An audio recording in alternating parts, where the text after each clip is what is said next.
If you're tired of starting over every single year, feeling motivated before the year starts, making a vision board, promising yourself that this is going to be your year, and I know we've all done it, and then you come to the end of the year and realize that you repeated the same exact year as before and just forgot about your vision board altogether, don't worry, you're probably not doing it wrong, but you're probably setting goals and viewing your vision board in a way that's making a lot of people not achieve the things they put on their vision boards.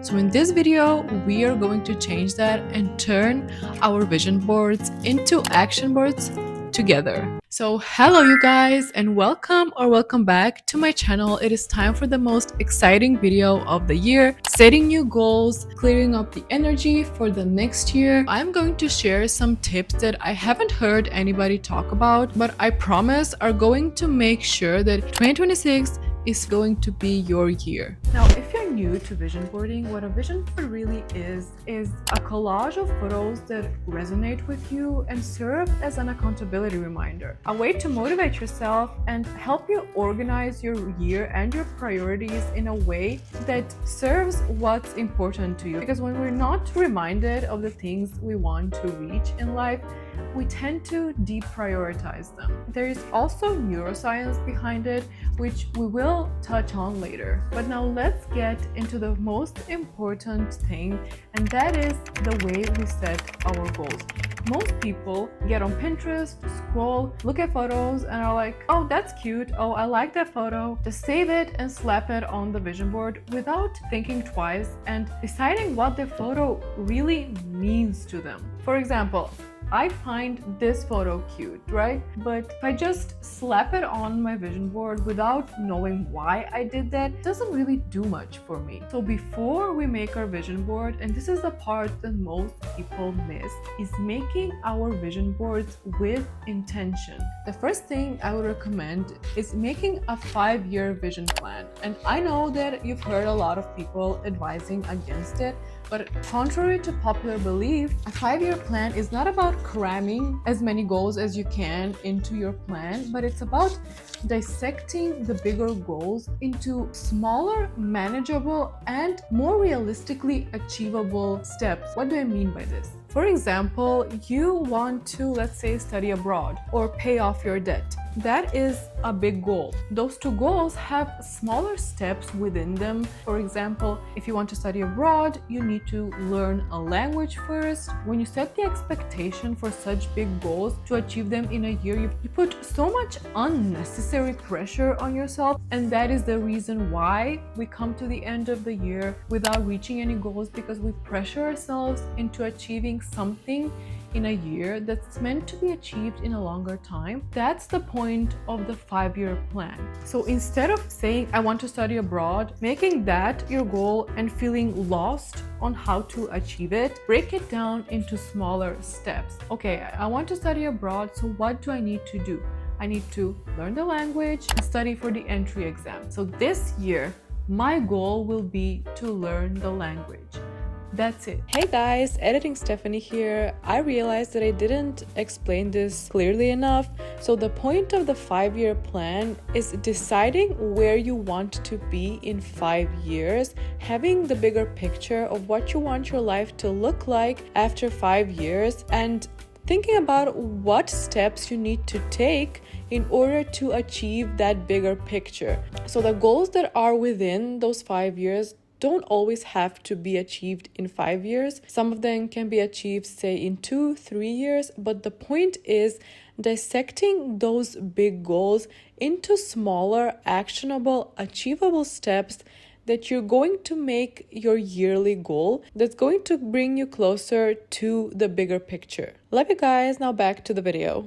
Which leads me to my next step: dissect those bigger goals into smaller steps. That way you don't overwhelm yourself. You actually take steps, real steps towards the goal, and are able to get there because you have clear vision of what you're supposed to do. Number 3, and this is the part that we very often miss, prioritizing your goals. One of the biggest reasons why we cannot reach most of our goals is because we overwhelm ourselves. So what I recommend is first dividing life into areas If you haven't already, I'll pop the areas here on the screen that I use. Write 1 to 2 goals in each area and then decide on which 3 goals you're going to actively pursue out of all of them, and the rest will chase passively. What do I mean by this? For example, I want to grow my YouTube channel. That is a goal that I'm going to actively be working towards every single day. Working on bettering my skills, my filming, my scripts. I'm going to actively focus on it. In contrast to achieving clear skin, the only thing I'm going to do is decide on a skincare routine and stick to it to the end of the year. Doesn't require more mental energy. I don't need to think about it. I won't do any face masks, no facials, nothing, just a simple skincare routine. The next one, and this one was personally my biggest mistake, when setting goals, be specific. Decide on what that goal means for you. Let's say eating clean. What does that mean for you? Saying I want to eat clean is too broad. What foods are you going to cut out? What are you going to incorporate in your diet? How many times will you eat? How are you planning on making those healthy meals? What does healthy meals even mean for you? You have to be specific on the how, on the when, and on the why, which leads to my next point. Focus on the how and not on the what. Turn your vision board into an action board with setting systems that are going to help you reach those goals instead of daydreaming about them. We are going to be entering 2026 focusing on action, not daydreaming. And for that, we have to set systems and be specific about our goals. And now it came to actually making the vision board. And if you're new to vision boarding, I would recommend Pinterest for finding the best photos. And a little tip, when you put aesthetic next to the word you're searching for, the photos seem to be much cuter. And that being said, when scrolling and choosing your photos, have your goals nearby and choose photos that actually mean something to you and reflect the goals that you want to achieve. Choose maximum 2 to 3 photos. Don't overwhelm your vision board, because when it's too crammed up, we can get lost in it and kind of not look at it. By the way, how cute is this setup? Setting the vibe for making a vision board makes such a huge difference. Cheers! And now let's talk about the mindset. When working on achieving your vision board, you have to prioritize yourself. It is your vision. Nobody else has to understand it. Oh, but what will the printer guy think when I go and print out my photos? What will this person think? They say it's unrealistic. Why do you care? It's your vision, and it's only fun and weird until you reach your goals, and then they'll start asking you how you did it. It is your vision board for a reason. It doesn't need to make sense to anybody else but to you. There's a common misconception about vision boards that I want to address. A vision board is, yes, about manifesting, but we can't just make a vision board and expect for things to fall from the sky. I want you to see it not as a vision board, but as an action board. It's not just a wish list to the universe. It's a way to guide yourself through making decisions and prioritizing the things that matter. Manifestation and hard work is where the magic happens. It's about becoming the person with the habits that's going to achieve all of the things you have on your vision board. You're not only chasing goals, you're transforming your complete identity to match your vision, and that is done through repetition and actively taking different action even when you don't feel like it, because you're not always going to feel like it. But what's more important, your future self or the comfort of the person that you desperately want to change? Detach from the past. Even when we don't think about it, a very interesting thing happens where our mind subconsciously replays the same emotions that we experienced because we are unknowingly attached to them. So if you want to go forward, you have to consciously decide to stop choosing the past, forgive everything and everyone, not for them, but for you, so you're finally able to choose your future. Next thing is adding structure into your life.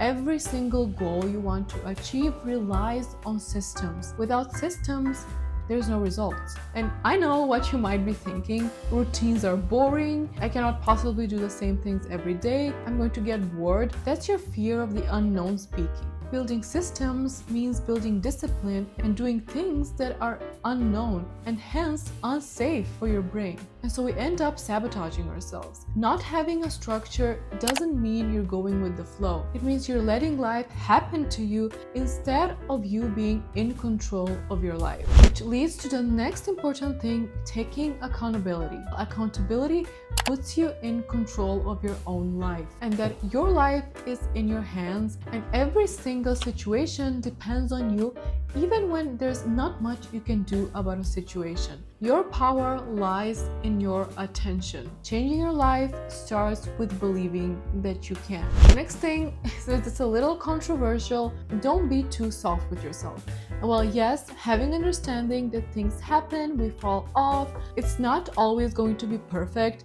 Sometimes we have to give ourselves some tough love, stop coddling ourselves, and force ourselves into doing what we need to do in contrast to what we feel like doing. Because the reality is, most of the time you won't feel like doing the things you need to do because they're uncomfortable. You have to show up even when you don't feel like it, because your goals are much more important than the 5 minutes of comfort. If you don't, 5 months will pass and you will be in the same exact position as you were before. I know you don't want that. And I know you've heard this a million times, but it means relying on discipline instead of motivation. And people like to overcomplicate discipline, but it's just simply listening to your plan and not your feelings, and doing the things that you know you need to do that are going to bring you to a better place. There they are. I am so excited. So what I like to do is separate them by categories. Here is going to be my fitness and nutrition category. This is work and productivity. Being disciplined and working on our goals doesn't have to be perfect every day. You cannot show up the same every single day. What matters is that you choose yourself and your goals over and over every single day and do things differently in comparison that you did them yesterday. Showing up every single day is what makes progress happen, not perfection. I had a mindset shift that changed the way I view discipline. Instead of I have to do this, I get to do this. I get to build a healthy body. I get to work on my YouTube channel. Working on your goals is a privilege, so we should treat it like that. Okay, but how do I actually stick to my plan? With your vision board somewhere you can see it. Some people prefer having it in a digital form. I like having it printed out, and I keep it above my bed, and that way I can see it every day. The key is making your board part of your daily environment, so your brain keeps reactivating the goals and you reactivate that motivation and the feeling that you're going to have after achieving your goals. There's also neuroscience behind this. Your brain has an attention filter. We receive millions upon millions of information every single day, and it is impossible to notice every single one. So our brain is very smart and it filters only those that are relevant for us. So it basically decides on what you're going to focus on. So when you see these photos often and remind yourself of the goals, your brain will start to prioritize them and search for ways and opportunities to achieve them, also known as the red car theory. Let's say you want to buy a red car, and suddenly